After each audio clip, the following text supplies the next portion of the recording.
จึงออกมาหาคู่ทีหลังคือไม้มันไม่จะปลัดตามไม้เลยจริงตามไม้หาคู่ไม่ได้เนี่ยอยากหาคู่ไอ้สี่เหลี่ยมบางทีเขาจะเอาตรงนี้บอกไม่มีอย่างนี้อะไรที่บ้านไงอ่ะหรอกิด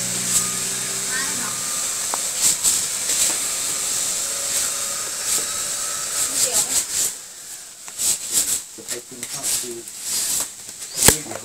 ต้องลงกี่รอบนะครับทั้งหมด4 รอบขัดทุกรอบครับ